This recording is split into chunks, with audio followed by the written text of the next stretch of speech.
what should help our revolution is to make our interests align with the United States strategic interests in that sub-region. And they had already told us long time ago, after the Green Tree Agreement was concluded in 2006, that, and this is when we were doing a lobby in Washington, D.C., go find a country to recognize your sovereignty, and while doing that, get organized. These two tasks we have not done. 2006 and it is 2023.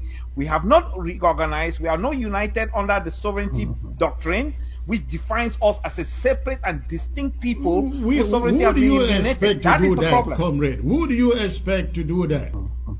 Well, here's the thing. Really? You say, who do we expect? In every society, you have people who have, by virtue of their advantage in education, they call them the elites, gotten to a state where they know more, they understand the matter. In 1959, Foncha essentially was the president or the head of state of the Republic of Southern Cameroon. He did not know.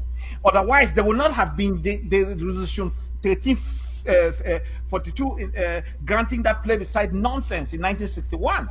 But since we understand this, our facts of history, how do we stop this cycle of always not understanding our entitlement rights? We have an entitlement right by virtue of United Nations Article 76b to independence. We have already attained independence by virtue of the termination of that process. We hear you, comrade. We agree with you. We have already attained our independence, but you are listing things here that you and me should be doing. The problem is you do more of the talk and actually do the actual work. Comrade, you know that we are confused, and if you want to do something, we probably have to just ask ourselves, when have we ever had a conference where we came to understand our problem? We managed one in Lagos, which kind of did not last long. But when have we done something called SWOT analysis to figure out what our problem is in this revolution? We each come into this revolution at different times.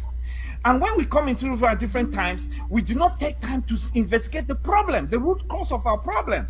So each person comes with its own solution, which is Are you saying we do not know the root cause of our problem? No, if we knew it, Atemtong will tell you, I know he knows the root causes of the problem. If we knew the root cause of our problem, we would not have been creating several sets of government since 1984. These are facts the world needs to know. The international community knows that we are disorganized. We have not understood that Cameroon has literally recolonized a sovereign state. Until we make that clear, they're just going to keep pronouncing territorial integrity of one and indivisible Cameroon.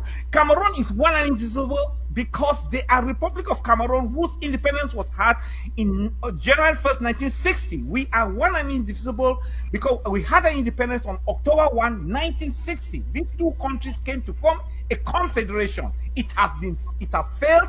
It has been dissolved by an act of parliament. Let's tell this message to the rest of the world that we are being now recolonized by another country. That is a message we have carried around for the past 6 years in counting. No, sir, we haven't, because we came in and created an interim government, which now called Federal Republic of Ambazonia, which caused consternation all over the world. People are asking, what is happening? How many sovereignties can you have? Or how many governments can you have relating to one sovereignty? This is a matter we cannot hide under the rug.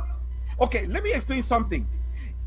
On February 28th, people do not know, there was a conference held in Abuja called Conference on Insecurity in the Gulf of Guinea. I attended it. The European Union president was the chairman of that conference. Let's not go that far. I would still like you to clarify on this subject. What would you have done in the place of what Sisiko did in 2017? Oh, simple. We were all uniting under that universe called the Secretariat, the Southern Cameroon United Consortium United Front. That was supposed to be. No, wait. Let me finish, sir. We came into Lagos as disparate groups. But we succeeded in doing something that has never happened in our revolution. We created a structure called a secretariat that adopted best practices.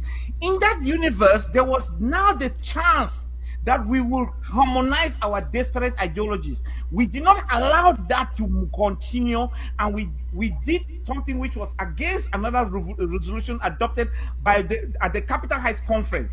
The Capital Heights Conference has clearly proscribed the creation of any more entities in the Ambazonia Revolution. You should get Morris to publish that resolution and also the video segment when the Capital Heights Conference resolution was adopted. There you will hear the over 500 Ambazonians attending, telling us to be united. And at that time, there were 7 entities. I will list them. Please, it's important for your audience to know.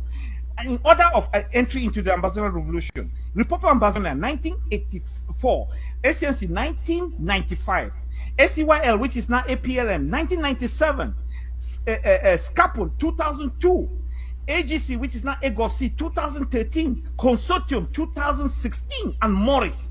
The second element of that resolution was this: create a secretariat that adopt best practices. Do you understand what best practices means? You take SWOT analysis to address issues of inconsistent ideology. That's fine.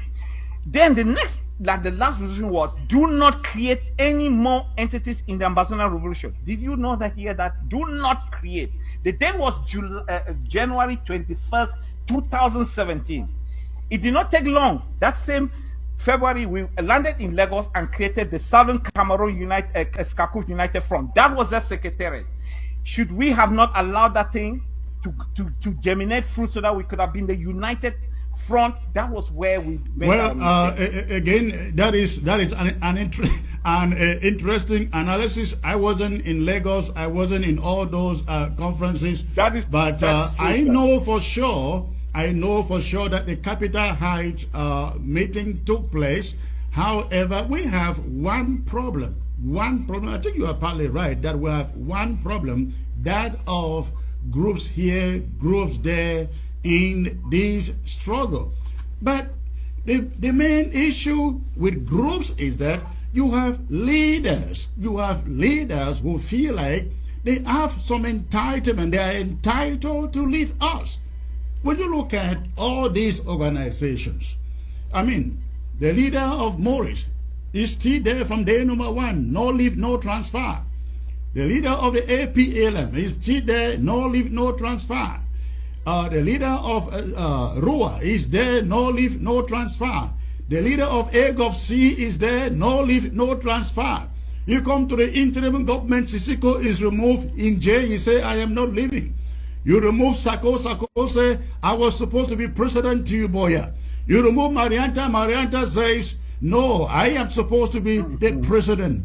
What country are these the leaders who are going to lead Ambazonia, a new country? They cannot even manifest for a second that they have the capability to manifest some democratic principles. This is our problem. Well, let me get to Dennis. I see he's itchy to say something there. Yeah, now I want to say that Comrade Edwin is exaggerating the problem. I think he is not aware of the endeavors that other groups have made to clear, because we're essentially talking only of the Western world, because those are the only people who have even been magnanimous enough to listen to us. The reality of the matter is that no matter how long you present this thing to the Western world, they have their own interests, they have their own ideas, they are prescribing solutions to you, they are not listening to you, they don't even read what you write. So it is not as if we have not presented our case. No, you're making a big mistake. Remember that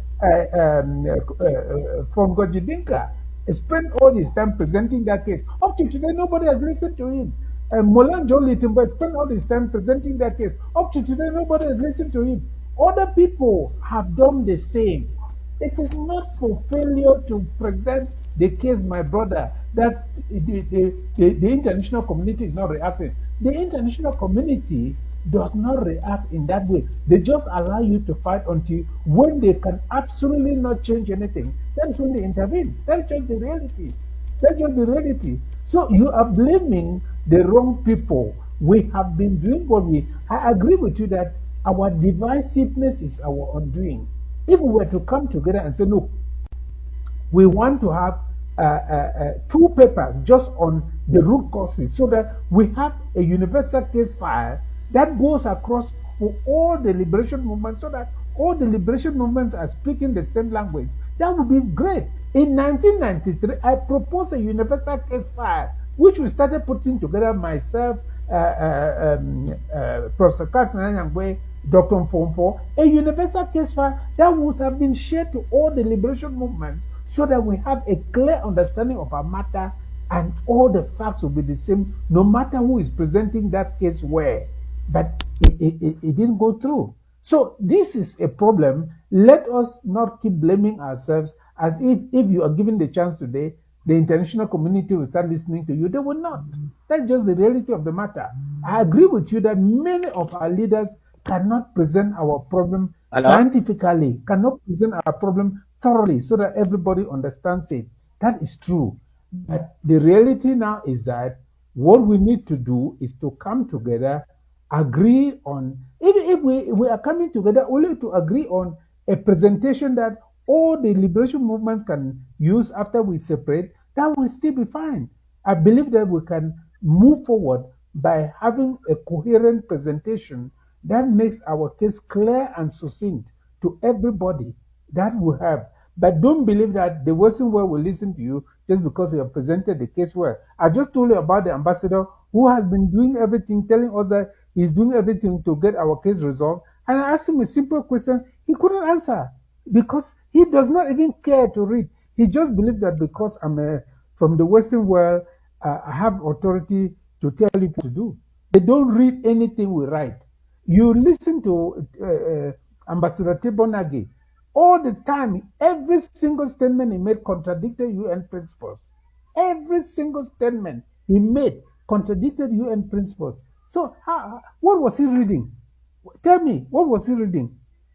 So, but after he left office, he has been making statements here and there. But when he was in office, every single statement he made contradicted UN principles. Just to tell you that their double standards is their DNA. As long as it concerns us, it is double standards. They will never talk about it clearly. So anyway, so Comrade Chris, let me come back to the issue. As I've told you, briefly, so that we can move to the next subject and take some phone calls before you guys leave. This issue of universal jurisdiction is important, and it can help us as long as we strategize. All these arguments that Comrade Edwin is making emphasizes only what I have been saying all the time. That is to say, only a court will listen to those arguments, not politicians. Only a court will listen because the court has the competence and the tools to examine the evidence that you are presenting. When the Republic goes anywhere, it uses the influence of a sovereign state to say things and they believe them without any evidence, without any examination. So only a competent court will listen to that argument that Comrade Edwin is trying to make. Let us understand this. We need a competent court agreed upon by the two sides to hear the issues that divide these two countries. That is the only way we will come out of this thing. I can bet you that even if the Republic were to come to the table today, there will be no issue whatsoever because we can't agree on the agenda. They will have their own set of facts. Go talk about it. They will have their own interpretation. We have our own interpretation. We will never agree. That's just the reality of the matter. So let us move on, please. All right, ladies and gentlemen, this is, we can sit here and do all the pontification and what